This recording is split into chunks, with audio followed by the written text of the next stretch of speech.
সম্প্রতি বিএনপি নেতা সালাউদ্দিন কাদের চৌধুরীর ছেলে হোম্মাম কাদের চৌধুরী একটি বেসরকারি টেলিভিশনে দেওয়া সাক্ষাৎকারে তার বাবার আন্তর্জাতিক অপরাধ ট্রাইব্যুনালের বিচার, ফাঁসি কার্যকর হওয়ার আগের ঘটনা প্রবাহ এবং পুরো বিচার প্রক্রিয়া নিয়ে বেশ কিছু চাঞ্চল্যকর তথ্য তুলে ধরেছেন। সেখানে উঠে এসেছে পরিবার হিসেবে তাদের করণীয়, সীমাবদ্ধতা, রাজনৈতিক বাস্তবতা এবং বিচার ব্যবস্থার প্রতি এক ধরনের ক্ষোভ ও হতাশা। সাক্ষাৎকারের বিভিন্ন অংশে তিনি একাধিক প্রশ্নের উত্তর দিয়েছেন, যা রাজনৈতিক ও বিচারিক পরিসরে নতুন করে আলোচনার জন্ম দিচ্ছে। সবচেয়ে বেশি আলোচনা হয়েছিল যখন আপনার বাবার আন্তর্জাতিক অপরাধ ট্রাইব্যুনালে বিচার চলছিল।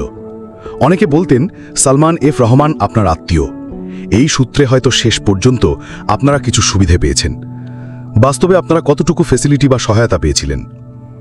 অনেকে আমাদের প্রতি সহানুভূতি দেখিয়েছেন, এটা ঠিক, তবে সেটা সহানুভূতির পর্যায় থেকেই গেছে, কারণ সিদ্ধান্ত নেওয়ার ক্ষমতা ছিল একচ্ছত্রভাবে একজনের হাতে।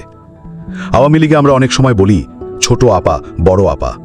এখানে ছোট আপা বলতে শেখ হাসিনাকে আর বড় আপা বলতে শেখ হাসিনাকেই বোঝানো হয়, কিন্তু সিদ্ধান্ত নেওয়ার ক্ষমতা ছিল কেবল বড় আপার হাতে। তিনি যখন একবার একটি সিদ্ধান্ত নিয়ে ফেলেন, সেটি বদলানোর মতো সাহস বা ক্ষমতা দলের কারোরই ছিল না। আমার বিশ্বাস অনেকেই হয়তো আন্তরিকভাবে চেষ্টা করেছিলেন, তবে সফল হননি। হয়তো তাদের মনেও কষ্ট ছিল যে আরও কিছু করা যেত, তবে সিদ্ধান্তটা একবার হয়ে গেলে সেটা পাল্টানো প্রায় অসম্ভব ছিল। আপনার বাবার বিরুদ্ধে যে অভিযোগগুলো ছিল, সেগুলো নিয়ে আপনাদের পারিবারিক অবস্থান কি ছিল? আর বিচার ও রায়ের প্রক্রিয়াকে কি আপনি ন্যায়সঙ্গত মনে করেন? আমাদের পারিবারিক অবস্থান বিচার প্রক্রিয়ার সাথেই অঙ্গাঙ্গিভাবে জড়িত ছিল। আমার বাবা নিজেই চেয়েছিলেন তিনি তার কেস নিজে ফাইট করবেন। একা সেটা সম্ভব না, তাই পরিবারের সদস্যরাই রিসার্চ টিম বা সহযোগী হিসেবে কাজ করতেন। কাগজপত্র ঘাঁটা, সাক্ষীদের সঙ্গে কথা বলা, অ্যালিবি খোঁজা সবই আমরা নিজেরা করেছি। আমরা প্রমাণ করেছিলাম সেই সময় আমার বাবা দেশের বাইরে ছিলেন। তিনি পাঞ্জাব ইউনিভার্সিটিতে পড়াশোনা করছিলেন। কিছুটা গুরুত্বও দেওয়া হয়েছিল, কিন্তু শেষ পর্যন্ত তা পুরোপুরি নাকচ করে দেওয়া হয়। বিচারের সময় স্কাইপ কেলেঙ্কারি থেকে শুরু করে নানা কন্ট্রোভার্সি সামনে আসে।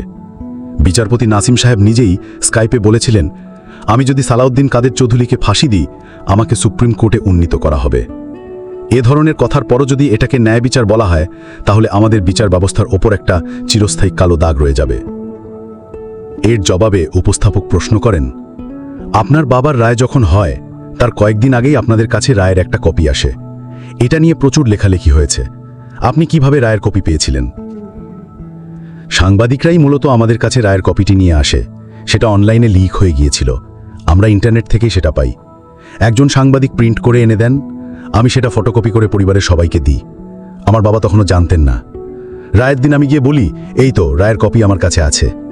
তিনি কাঠঘোড়ায় দাঁড়িয়ে বলেছিলেন, চেয়ারম্যান সাহেব, আপনার কিছু পড়ার দরকার নেই, রায় তো বাজারে 10 টাকায় বিক্রি হচ্ছে।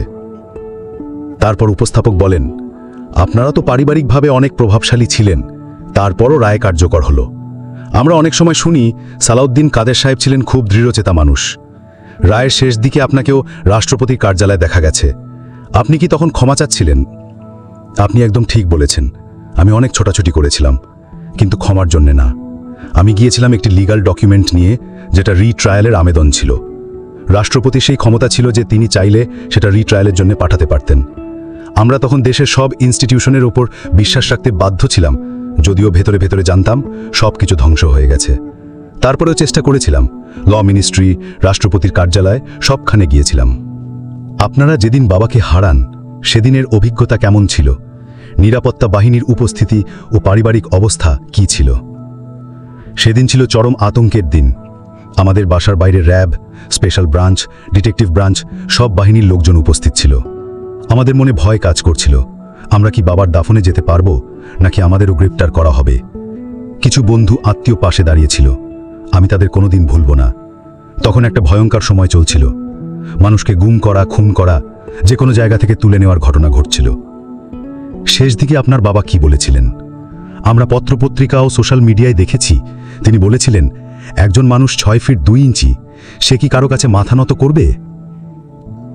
ঠিক এই কথাটাই তিনি বলেছিলেন।